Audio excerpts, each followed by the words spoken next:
Yeah, Sweet. yeah, that's how we started.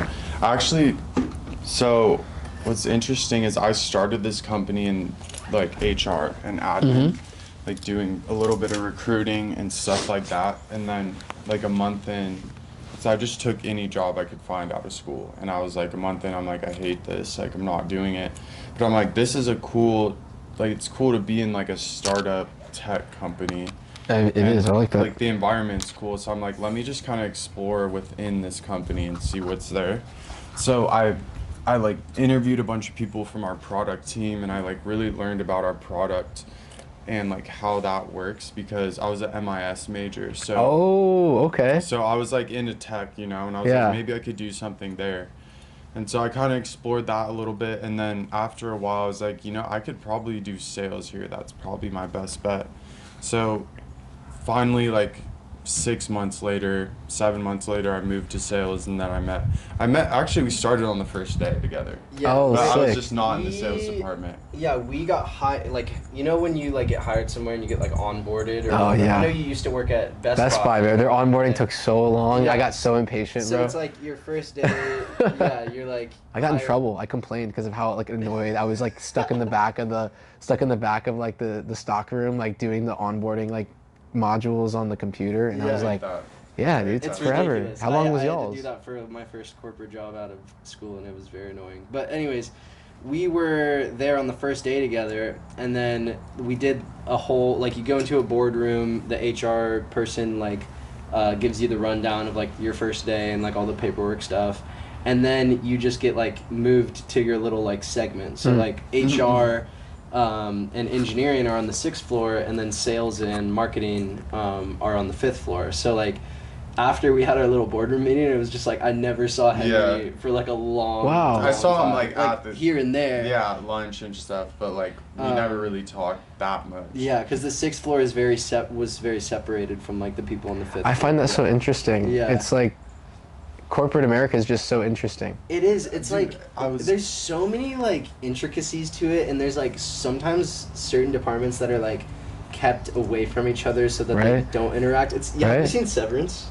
Dude, I haven't. I've heard Yeah. very, very good things from people whose opinions I really respect. So I'd say it's a good, but there's like a part of the show where it's Yeah. like they don't want people from different departments like intermingling with each Yeah, other. So yeah. interesting. Because it disrupts like the overarching like ideologies It's of the company. it's So, I don't know. interesting because like every corporate company, I mean every company really, they Yeah. create like their own ecosystem. It does, So it's yeah. like its own like tribe of like how it's like its own world within a world, Uh-huh. So like every company, they do things that they found success with, in the past, but it's like this our founders just kind of like thought up something, like they thought this might be good, and that's just how they do it, even though it could be completely different from like another organization. Yeah. But it's interesting when you start to hear like some of their thought process, because like they're on such a high level of business, and like when you get to hear like a little bit about, like, I'm always trying to understand like why they make the decisions they make. That's a because really they're, cool thing like- to learn, yeah. because like from like just looking at from my perspective, it's like some of stuff does not make sense, but they don't do anything without like a lot of research and like careful planning behind every decision. So like at work, I'll be trying to understand like why they're doing stuff and like playing a little guessing game of, That'll like, push you why far they too, do because that. when you find the why, like I think if you think about the why behind decisions like that in a business, you're able to kind of find the underlying reasons. Yeah. And then I kind of was losing my thought. with That's just that, strategy. Yeah. That's knowledge. Like, Yeah. And it's like I wanted to learn how this business like functions like Yeah. from the inside completely, just so like that gives me some blueprint a little bit of running my own business. I find it interesting. I've heard some stories of other companies and how companies will structure their corporations and departments. Like some companies want every department to be its own independent kind of Segmented, silo, Culture and and then stuff. some companies have it the opposite, where they want it to be completely like commingled. Like I don't know if you guys have done research on Steve Jobs at all, but in his biography, there's a really cool quote when he was designing the new headquarters. He wanted it to be a loop, or he wanted it to be Like, There was a design super principle cool. put in place where he wanted somebody from accounting to run into somebody from marketing, and they would never have like randomly met Yeah. had it not been for the way that they structured the building. Mm-hmm. So I find that I interesting wonder why. You know what? because the organic Yeah, interactions are interesting. My girlfriend worked an internship at the Salk Institute, and Oh, there's that no must have been sick. there's no labels on the doors or the different Huh. like, departments, so it forces you to ask other scientists how to get around. So like That's the super thought interesting. Right. process is like scientists are most of the time are naturally introverts. Yeah. So they won't go out of their way to like strike up conversations Oh. with other scientists. So when the building was designed, that was like a key component. It's like you have to talk to people in order to That's get around epic. and like figure out where to go. I find that epic. So it's like a pretty cool concept. The design of that building is really cool too. Yeah, it's I know that there's like I've seen pictures of it. I haven't Yeah, been it's over there. nuts. Yeah. And like I think there's another Nvidia. If you guys know Nvidia, Yeah. I've been like diving deep into them Dude, recently, they learning have, about like, them. The highest value company Biggest in market the cap world. right now. Yeah, dude. Their whole story is Their market cap crazy, is bigger than every pharmaceutical largest pharmaceutical company. and it's only gonna keep going up I too. saw a graph. Wait, real quick. Yeah. This is episode 12. Sorry, we just Episode started the 12. pre-roll We're of like with talking. Ismail. I think you could do a little better intro because Yeah, I'll do a quick intro for Ismail. I met Ismail at San Diego State University, and we became friends not only through classes, but through some mutual friends as well. Ismail is an entrepreneur. He is a great salesman. He is also a creative, I would say, as well, and he's very passionate about his company, REV Productions, who he runs with Jonah Richards, who has been in a previous episode of ours. So Thank that was you. my little synopsis. Welcome, bro. Thank Thanks you. For, Yeah. I've already had a great conversation so far. Yeah. Yeah, well, what I was about to say before that was I saw like a graph and it shows all of the tech companies. Oh, let's see this. And like in the middle, there's like Nvidia, right? Mm-hmm. And it had circles that like were proportionate to their market cap, Mm-hmm. and then it had arrows that said capital, services, like hardware, and how they're all like interconnected. And every single big tech company, Google, Meta, like Nvidia, OpenAI, all of that, they're all working together, kind of. They're all exchanging like either chips or like they're I find that investing interesting, money. too. Yeah. So it's like, what are they trying to like? They have like some like kind of aligned goal. It seems like that we probably wouldn't know about. You know. Yeah. It's just interesting to see how they're not really competing. They're kind of in a way working together. Like they all have different functions of the tech world that kind of work in synergy. I feel like it's gotten to a point where each of those companies, I know there's a term, the Magnificent Seven or something like that. That's like an investing term for I didn't know that. the That's largest cool. 7, tech companies. But I've seen them grow so much over my lifetime, and they seem like they have so much, revenue, that it's almost like they understand that none of them are going to go away, so they might as well work together towards some sort of like common technological goal. But Have you seen the big ass factory they're all building? no, They're not factory. The big Data center. data center in Texas. I I've started heard- watching I've a little. heard about It's a 40-minute video. I watched like the first 5 minutes of it. I am it's insane how big it is. Just how it's OpenAI, Nvidia, the government is putting money into it. I think Meta's got their own. I think I use AI a lot. I use technology a lot. For some reason, I still can't get over just the power consumption. I can't get over it. I don't know why. Yeah. I don't know why. It's just it's crazy how much power this all takes. How do Yeah. you feel about that? Like from a sustainability I mean, standpoint, yeah, like- because it's the duality of I use this thing and yet I'm concerned about the long-term effects of it. Yeah. And it is just those juxtapositions I find. No, definitely. I would. I'm just consider curious myself, about not only as a surfer, but someone who actually took a sustainability class in college as well. You're It's very like, well natured. I'm pretty, I would say, well versed in like what the industrialization of not only like food complex, like plastics, all that sort of stuff has done to the environment. And it's like we're kind of in uncharted territories here with the AI stuff and how it directly affects the environment. From my understanding, curious, yeah. it's the electricity that's needed to power all the servers and to power all that requires lots of water consumption, and that is and like water It cools down. it Like, cools down all Yeah. of the servers and everything Yeah. like that as well. So is that the kind of like thing that you're concerned about, or No, is I've it just different than that? I've seen a lot of headlines, but I honestly didn't know too much about that. If it is water, then that's less concerning, I feel like. Well, Yeah. water also, it's taking electricity and water. So it is using water, which is a resource. Yeah. And it is using a power. Yeah. And it's like,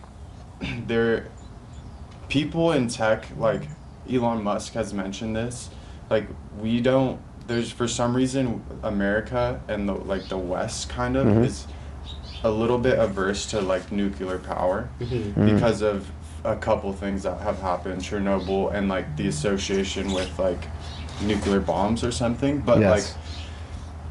like China's power grid is way stronger than ours because they're preparing for like a future that's like heavily reliant on this type of thing. Like we don't create nuclear reactors. We don't have like solar like them. Yeah. Our infrastructure is a little behind in that way, and I think it's weird because the people who are running these companies have so much power and so much money, but they're just like nerds who figured out some tech stuff. Like they don't really. I love that line. They shouldn't really be like in charge of like the work. Like they shouldn't have the world at their whim. It is, dude. You know what's so Sam funny? Altman seems like he has the world at But his you know what's really interesting is I think about those people kind of have more power in the world than anybody at this point, because when you have, I think Meta is the best example of this for me, because I've personally struggled with social media addiction, with like just social media just as a whole. Like it is something that I struggle with, and I really think about it and I'm like, we as a society are all interacting on this platform that we don't get to control what we're seeing. It's some computer machine that people have rigged to give us more of what we want. And I honestly, I think that's just not a good recipe for success in the world, because everyone's going to be in their own little echo chamber, and everyone's going to think that what they're thinking is absolutely the 100% truth. I've really tried in my life to seek out the absolute opposite of what I personally view as my opinion, because I want that contrary, I want that absolute contrarian view. And I think that's getting lost right now. It is interesting how there's truly you can control what somebody's completely consuming. All of our governments too, and it's not regulated by the government. Very rarely, very by loosely. what the company wants to an extent. Which is advertising dollars when you think about it. Dude, I'll let you finish. Palantir, I don't know if you know about Palantir. What the hell is Palantir? So they're like an AI surveillance and drone company. So they have huge contracts with us, with the U.S., with Israel. Their Palantir technology is what they use to do battle and warfare. Oh, I think I have heard of that. It's it helps with drone strikes and facial recognition. I think I have seen something on this. Like that. The CEO, Alex Karp, lives in a house with all kinds of privacy measures that it's insane. He doesn't leave his house. He has security detailed 24/7. Because he knows. Locked in a box because of the technology he created, and he would know the full extent of what they can actually do. If he's taking those sort of precautions and he's the one that's the CEO, it makes you think. It's just the tech billionaires say, oh, my kids don't have a phone. It's same shit. Yeah. And then when you're that close to it, I don't know if you know Peter Thiel. He's a big. I hear his name everywhere. I don't know anything about him. I don't know anything about him. I don't know. He's a huge investor in Palantir, and he knows all those guys. He works with them, and he went on an interview, and the guy asked him, he's you want to see the continuation of humanity, you want humanity to be saved, and he was he didn't even. He couldn't give a straight answer. He couldn't even say yes, to wanting humanity to continue. That's interesting. And the interviewer was okay, it's taking you a long time, hesitating. How do you actually feel on this question? And he was yes, but, and he was talking about making humans basically robots so we can live forever. And it's those are kind of the people that have the most power in our world. I will say this too. I've been feeling more and more yes, all of these things that we just talked about, there's some crazy shit going on in the world. I've been thinking recently how we are in the absolute best time of the world to ever live. Oh, for sure. Yeah. I was talking to my dad about this. My dad is like, "Oh, people are so cynical." I'm like, people are cynical because they're in these echo chambers, People are but there are cynical. I've been seeing more and more recently, You do especially have over the to last think year. about the flip Dude, side of it. the number of opportunities we have at our fingertips right now, I've been feeling so optimistic Yeah. with life. I think that's an important point because it's easy to get cynical It is. because of like what we're talking We're in the about. echo chambers. People live in their own houses Like, and they're home the whole time. What they're not you see getting on out. social media, that Yes. will make you cynical. Absolutely. You know, you It have does. to go against the grain to like Yeah. break out of that and see like what's good. Like, what's going for example, there's never been an easier time to start a company. There's literally, I mean, Jonah and I started Rev when we were like 20, like 21. And that was right on the cusp of AI. Dude, I know. I and think long COVID. term, I'm gonna look back and I think did you graduate 2024? Yes. Okay, so we graduated high school right when COVID happened. So like that was a big cultural shift. Yeah.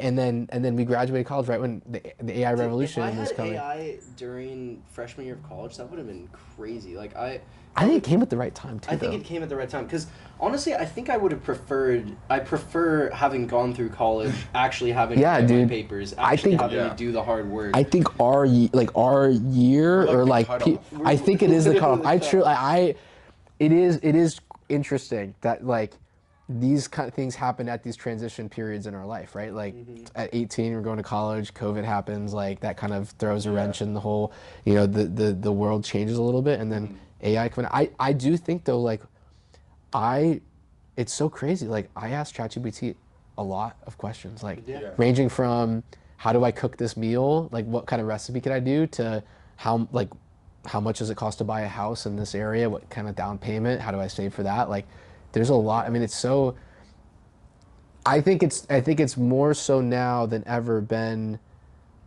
a moment in society where if you're asking the right questions and you know what you want, you can get it. Yeah. But That's it's the also hard never been easier to just sit on my phone and become like a fucking Exactly. It's doom like scroll. either a tool or a chain. Yeah. You know? It is. just That's a very depending good on quote. How Yes. you want to use it. Like it can chain you down and make you go nowhere, or you can use it to accomplish anything that you can think of. And that juxtaposition is also really true about our phones, about social media. All of Because that, it's like, basically. I'll delete Instagram off my phone for a few days, and I'm like, oh, I feel great. But then I'm like, there's so many opportunities that have happened. There's so many friends that I've made that across also the world, physical and I'm business connected. opportunities Yeah, as well, dude, yeah. it's like it's that juxtaposition. I think where where I've kind of started to focus my energy has been how can I make the most of this while limiting the negative side effects. I was about to ask, like, how do you balance those two things? Yeah. Like, I because think your business is a lot It is. online. Like, I so think it's like, compartmentalization. Really? And it's really tough. For me, this is something that I've really been thinking on recently. I think with any tool that you have access to, you want to use it to play to your strengths as much as possible. So for me, for my business, I have built my team around the weaknesses that I have so that I can focus on my strengths. Like, for example, my strengths is communicating with people, talking to real estate agents, talking real estate with real estate agents. And my team, they take the photos, they take the videos, they deliver, they do all of those things. So I think same with AI and technology, like if you're able to use AI to fill your gaps, Yeah. you can honestly build not- something I completely bigger. agree. And like from my standpoint, for being in a position where I'm doing cold outreach to businesses or cold outreach to prospects, I'm only one person. I can only send X amount of emails manually. So if I can use it to automate things, make things more efficient for myself, then I'm scaling the amount of outreach that I can do. And you get the double benefit of getting more right then, but then also having more time that you can then fill up with other activities. That has been a big thing with me in my business recently, was I feel like I think I painted myself into a corner almost of this is what my role is within the company. This is kind of what I want to do. And recently I've had to shift that a lot and be like kind of adapt to Jonah and I recently switched up our responsibilities, and it's been so much better. Really? Like, yeah. Because I know historically you had the title of COO. Yeah. And he had the title of CEO or whatever. He's fully owning the CEO role, dude. I love it. He's so fucking. He's such a good CEO. He's That's so awesome. fucking awesome. He And seems like the type. So you,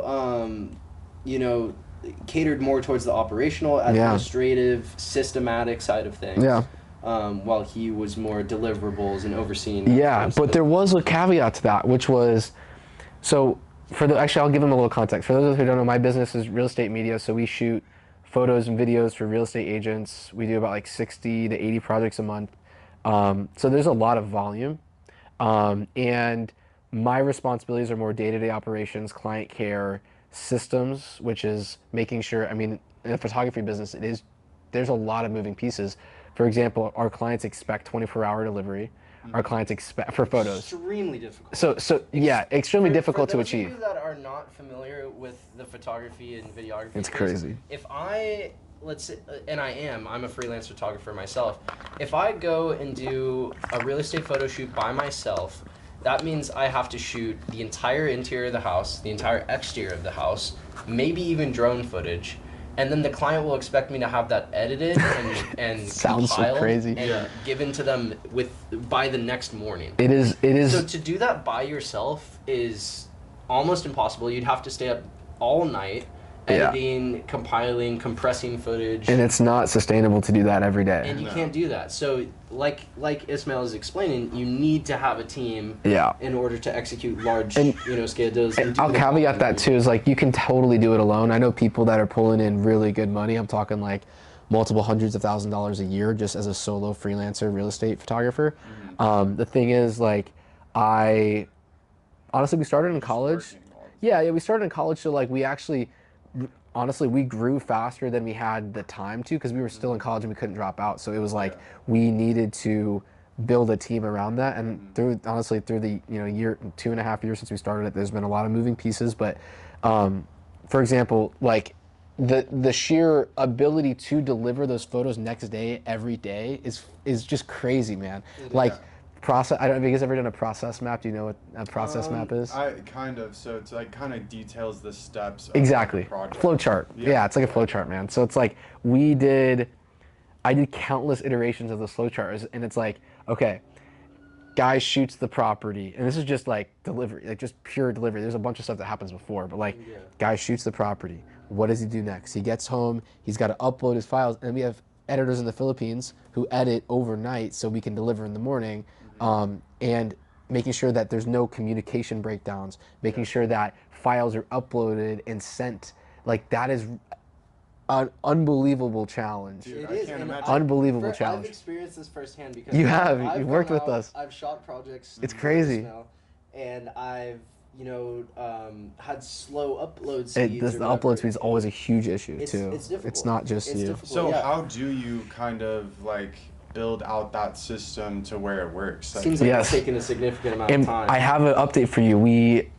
I was running the agency Jonah and I were running the agency at the exact same, if not more, order volume without an assistant. Wow. For the first time. Without Maria. Oh my gosh. For the first time, and I had like truly the most amount of freedom that I've ever felt because we built a brand new system that's proprietary for us. And I didn't do it alone. I did not do it alone, but I sought out. I have a mentor who builds systems. Met with your mentor, and yes. He helped you build that out, right? He was already like 2/3 of the way done, and then when I went, basically, I kind of was like, I wanted like Karate Kid Mr. Miyagi moment, kind of show me the fucking magic.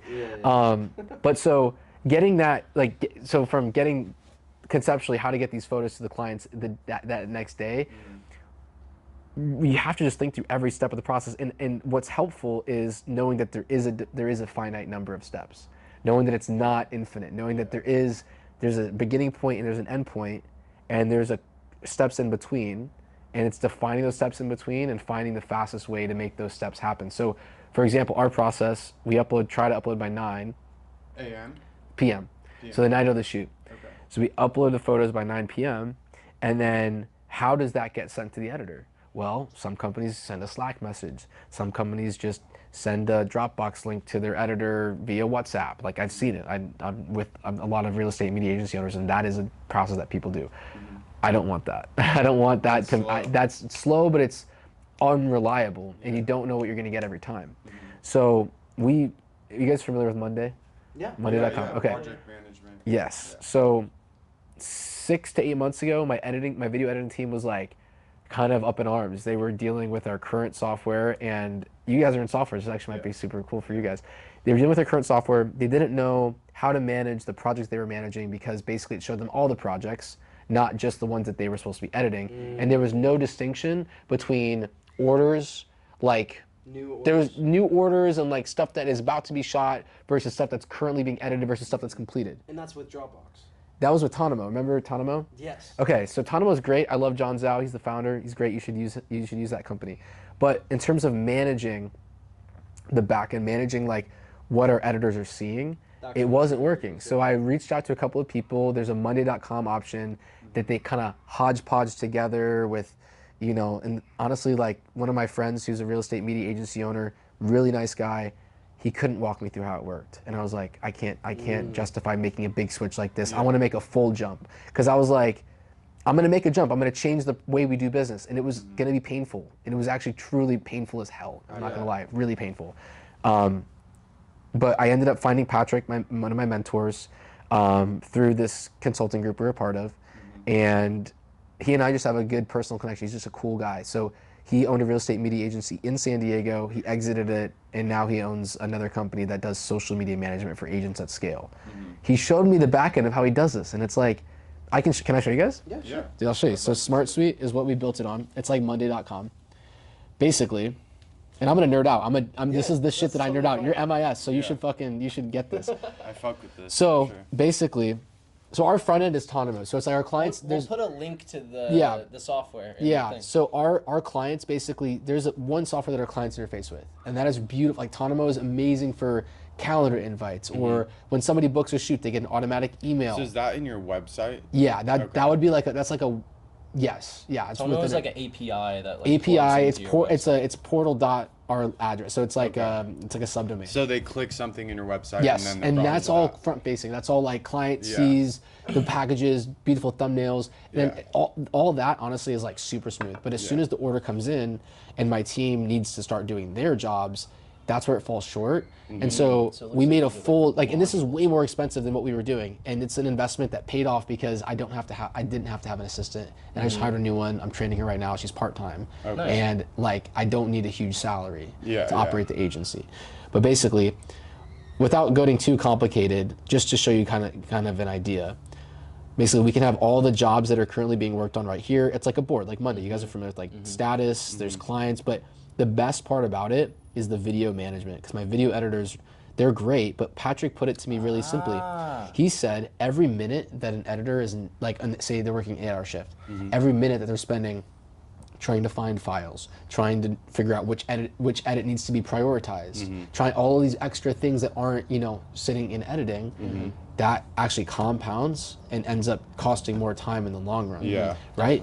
So we implemented this, and so essentially our process, without over complicating it, is we upload the media, we fire it off. There's an automation that happens. We hit, it's ready to, it sends to order queue or order the task or whatever. That task it notifies my photo editor. My photo editor starts editing it. I have a guy who's a quality control specialist. He reviews it in the morning and sends it out. Those are for photos.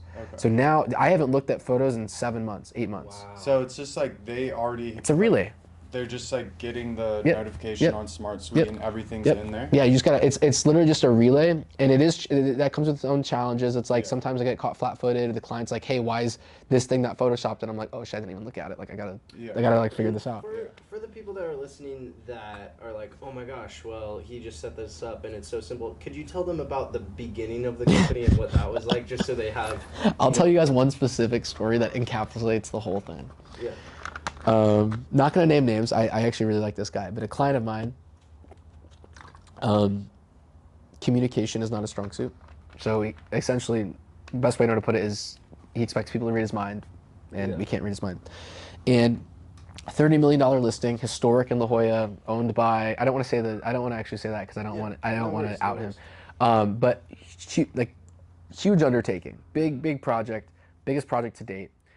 I didn't do enough due diligence on the front end, so I didn't like ask him enough questions about this. It was just a 4-week long nightmare because we just dropped the ball in everything. It was just like every step of the process we messed it up. It was the photo delivery on that first day. Again, we overshot. So usually you can only use 75 photos when you list a house. We took 300, so overshot them. Was this the house that I shot? No. I don't think you. Santa Fe? Or no. Okay. You were not involved in this Okay, one, Lucas. No, don't worry. Okay.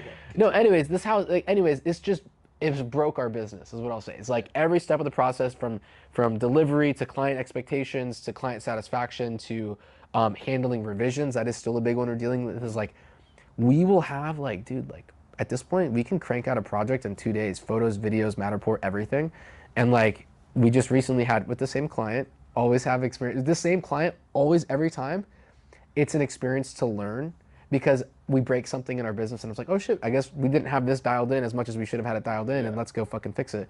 Like, we did the whole project in 2 days, but then we got a revision back from the client, like to change his logo at the end. It took us 5 days to do that. But we went from nothing to 99% done, and then that one last percent, like it kind of pissed it away. And that messed up the client experience too. So my whole thing is I work in a creative industry with creative people.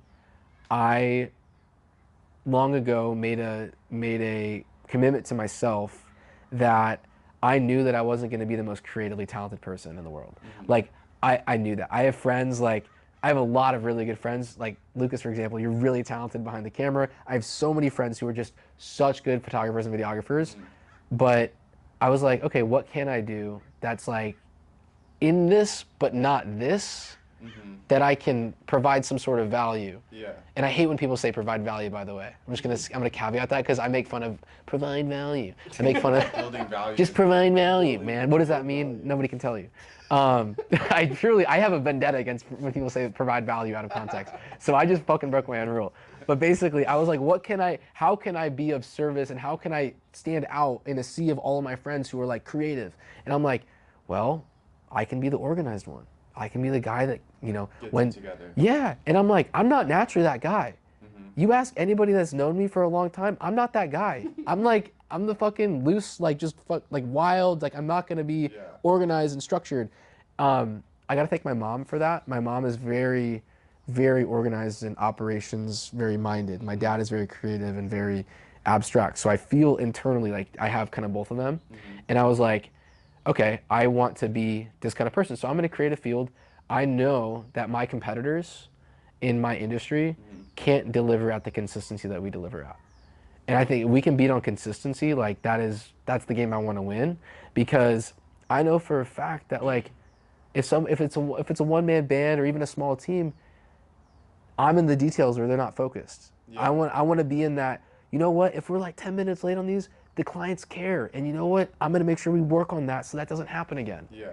And ultimately, like within my organization, I've had to look in the mirror because I've kind of been told that I can be a bit of a strict, rule with a kind of a very strict kind of mentality. But one of my guys put it simply. It was like, dude, like I respect what you're doing because you're in the details where other people aren't.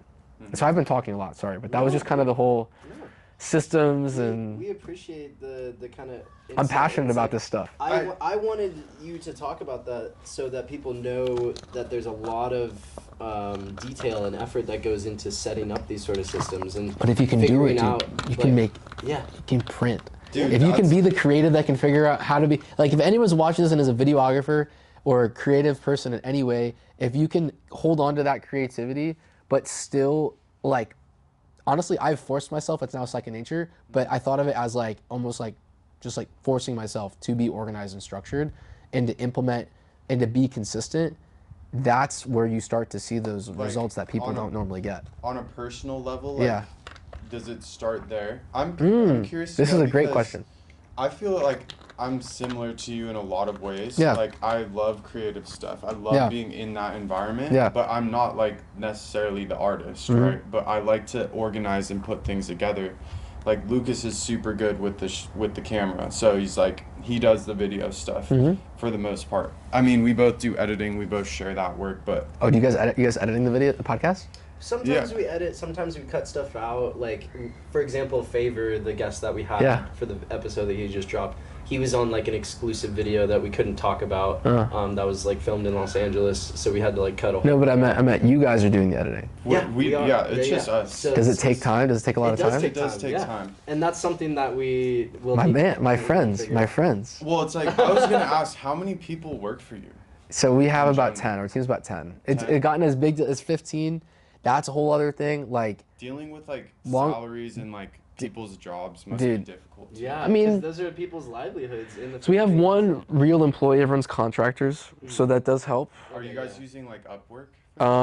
No, so they're in-house contractors, which is kind of where you want to be, because you have low level of overhead. You're not paying a salary every month, but it's more per project. Like I have per project people in the Philippines, right? And like they make bank, dude. They make, like, I'm one of my video editors, I'm paying like kind of what people would pay, like just because he's per project, so he's like motivated to work. You know, when somebody gets salaried, the employee mentality is you want to get paid more to do less. So they get paid after the work's delivered? Yeah, we pay on bi-weekly. Like if they're in the Philippines? Yeah, everyone gets paid bi-weekly. I've had a lot of respect for the way that Ismail and Jonah have set up their payments, because they always try and make it as fair as possible for the people that are. Thank you for saying that. That's always one thing I'm always like, I want to pay people more. I want to make sure that I don't mind being like a I feel like stickler. You guys have always been fair, even when you didn't have a lot of money to pay them. We've only missed one payroll in history. Yeah. I remember that. I remember would be being kinda, so like, low on money. Crazy to work with someone in the Philippines, because like what if they don't deliver it? Dude, it's here not like you can just go up I am to gonna. them. Oh, I love Like, this. I love this. you I know love what this. I I love mean? this. I Like, love this. how do Okay. you build that Do you guys trust? want to? Do you guys want to do more of these podcasts? Yes. Yeah. How many podcasts do you guys want to do? Infinite amount. How many podcasts can you personally edit without going How crazy? many can we edit? Well, it How many depends can you on go- how much Time frame. editing that we need to do and what amount of time frame. For a podcast like this, Yeah. we would want to have it up, within a couple days if we Okay. can. That'd be great. But That's definitely doable. sometimes our full-time jobs get in the way of Yeah. We also do need to do some tweaking. We were talking about this the other day about like our general aesthetic, like how it Yeah. videos Our marketing look. deliverables, Yeah. having them kind of categorized and Just like uniform like delivery of like our videos, kind of. So Would there be adding, like, an anything? intro Oh, sorry. song, adding an intro song, Yeah. and like just making that a little better. Would there be having a more anything stopping formulaic you? approach Would to- there be anything stopping you, or any like objections you would have to hiring like a per project editor to Probably pay not, maybe as like long as we 80 to have 100 bucks budget for the it, and it's affordable, and it's something that takes time off of our hands, Dude. and is like a fair value thing. Because if we could skip that part, like Right? it would free up Right? so much. Like we'd be Yeah. able to make our content. Some people love editing, and if you love editing, I wouldn't delegate that. But if you don't like it, Our main thing is we like sourcing guests and reaching out to our friends and our guests that we would want to talk to, like you. Yeah. And that's the main thing that I would say, need to focus what on. if you could do more of that? I mean, that's what I'm saying. That's the whole goal. I think this is a conversation that we should continue. I try to sell people on hiring editors all the Yeah. time. I Like that's think it's No, every one of my friends who's doing any video editing. I'm like, stop it, stop Trust it, me, just I've been hire a thinking video editor. about this Like since- Ethan, you know Ethan Carlin? Yeah. My boy Ethan, I love you, Ethan. I try to tell you to hire editors. Shout He out won't do Ethan- it. He Ethan won't do it. Carlin. He's He's an artist. awesome. Ethan Carlin is one of my favorite people in this world. So thank you.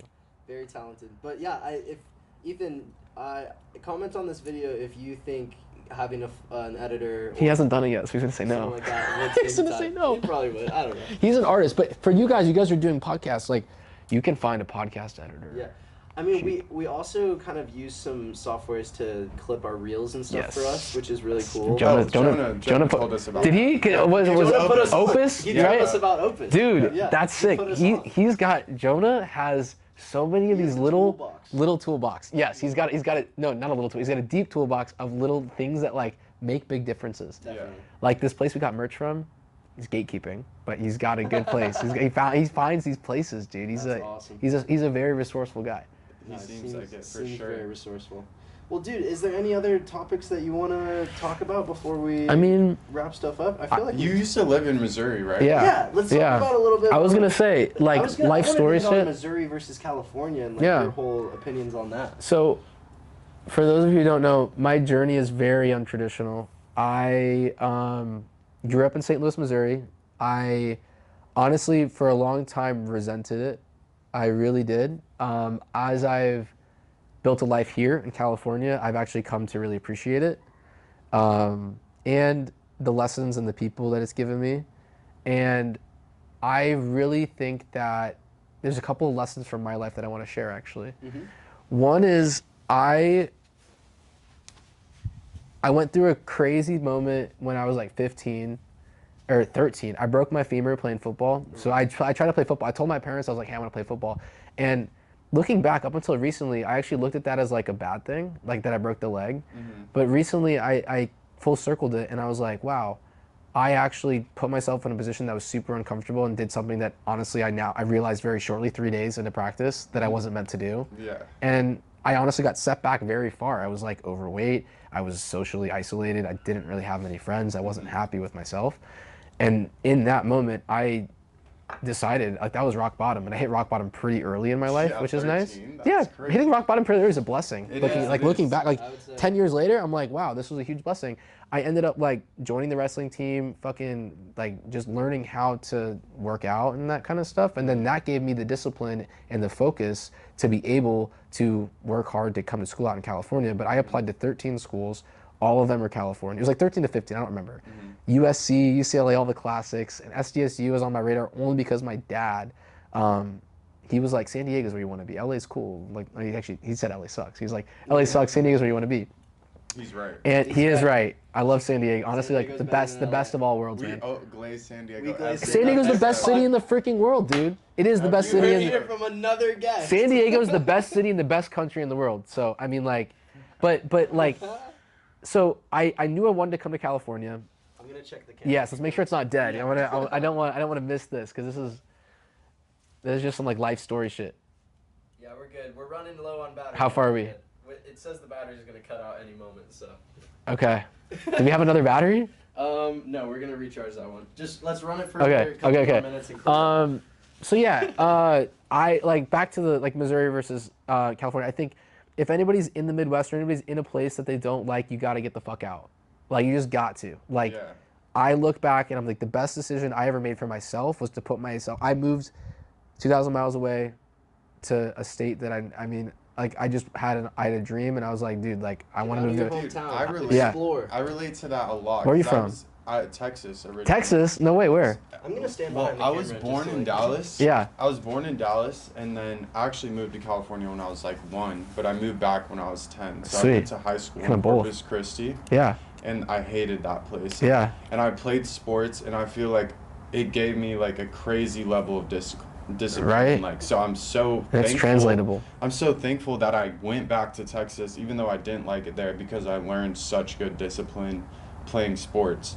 And then I moved back out here because ever since I moved back, I was like, I'm not gonna stay here. Like, I need to go back. Like, So you got to go back. taste. You got to taste it like. Yeah, I got It's like the to peanut taste- butter thing. It's like if you get allergic to peanut butter once you're older, you know what you're missing out on. Yeah, exactly. So it I've was- never heard that. You never heard that? I think about that all the time. That's why I decided that's why I needed Rev to stay out here, dude. That's why I wanted to build a business so I That's could what stay you out here told because I me, yeah. couldn't. go back. I couldn't go back. Yeah. You can't go back. Once No. you put yourself in that uncomfortable position where you're forced to I grow, feel the you same can't way. shrink. Since Exactly. moving out here and knowing how good it is, I don't wanna. And then you're gonna find a way to make it work. Yeah. You're gonna work. I mean, if you are that type of person that has to work to get here, you're gonna have, hopefully work hard to stay here. And that's an immigrant mentality my mom fucking For sure. ingrained It's in me. just a good mentality. Your mom's an immigrant? Yeah, she's from Egypt. Oh, that's so Yeah, sick, dude. dude. Yeah. Have you been back? I've been to Egypt twice. Dude, I That's want to go to sick. Cairo, bro, and see the Cairo's cool. pyramids, like, I've gotten air sickness there before. really. Air sick- Pollution's crazy there. Whoa. But I don't want to talk shit. It's a Yeah. great, Yeah. I definitely like a bucket list place for Kareem's life. from Egypt, like Yeah. his family. That's cool. He's a sales guy that we work with. Gotta or hit we him with work the magnet. That's Yeah. an inside joke, but yeah. Okay. That's funny, bro. But dude, yeah, I've been trying to get an editor, or like I've been thinking about like hiring an We've been editor thinking for about this it a while. since I started this podcast, like by myself. Yeah. And I was like, fuck editing, like I can't do this. Like Well, so- I would just like. I my hear that a head would lot. burn. With curiosity, like, if that's something that you want to do but you haven't done yet, what's the reason? Like, I'm just curious. Financial Like, reason. I don't Okay. know the cost of like hiring an editor. Okay. And if we can do it ourselves, like why not work a little harder right now? You know. I It's love just that. like starter mentality. Yes, You know? and you gotta As we be in that scale, place. As we scale. You've got to be in that place, and there is absolutely a time and a place where you just gotta fucking buckle down and do I it. mean, we're on episode 12. Like, Yeah. we want to have. I would do maybe- more. Yeah. We're gonna get some more volume, and then we're gonna probably Get come like out a with some more- sponsorship. Dude, that's the next step. Yeah, get a sponsorship, I mean, and then have that. As salespeople, we're naturally inclined to want to go out and like attract sponsors, attract Yeah. business, like bring business to the podcast. So, you know, Dude Wipes, you know, Dr. Squatch. Oh, the classic. But what are the other ones? What are the neuro? What does Chris Williams have? Chris neurogenics or whatever. BetterHelp. BetterHelp. Are you having mental issues? Yeah. Or like, have you seen Rick Rubin's podcast? He's got the macadamia. It's like an old like macadamia nuts. Bro, He's selling macadamia Yeah. nuts. So the plan is like put out a lot of volume. Like, Yeah. And Please just get better every episode. Yeah. keep getting That's better. the best mentality. And keep posting like and just staying consistent. Can I tell you guys something? Yeah. So, I think you guys should do that. I think you guys, once you have enough, like once you're not paying out of pocket to hire an editor. I mean, dude, we don't even have to have the camera on. This is Yeah. just like a good conversation. Once you guys have like money coming in where you can spend on it, I would invest in an editor. Oh, for sure. And Yeah. I'll say this, Jonah and I. So people ask us all the time. We put in $500 each right when we started REV, and it was like I got $1,000 for Christmas. That was all I got, and I just $500 went straight to REV in March, and that was all the money we put into REV. It's all the personal money we've ever put into REV, and we are cranking. And it's crazy how if you invest in the right places, and it has to be the right places, you can take a relatively small amount of money and turn that into a snowball. Like it is crazy, and the compounding effect of if you can like. My friend Ozzy, who you met, he's been doing this podcast thing for a while. If you commit to it, dude, like you guys No, that's the thing. keep snowballing that. Can you guys listen to him? Yeah, Alex Hormozy is, you know, sometimes he's a little over the top. He is. He's one of those like course. Pick and choose what you want. Exactly, yeah. Pick and choose what But you want. Also, like he has some great takeaways for sure. I want to show you guys the process map, just so you guys have a visual. And sales systems design. Oh, these are downloading. I think before we get into that, Yes. let's just do a little like Yes. closing out and Yes. stuff. I think that we were able to hit on so much cool stuff. We Absolutely. talked about technology, business systems, culture in the U.S. right now. Tech and Like, moving interrupt. from Missouri to California. yeah. We could roll for like 6 hours. So I'm can saying talk for I can 6 talk. I hours. can talk all day, bro. I'm a For fucking sure. talk. I'm a yapper, bro. But I just want to say thank you for, you know, taking some time to drive out here, spend some time with us. chatting. Anytime, I think dude. it was wonderful.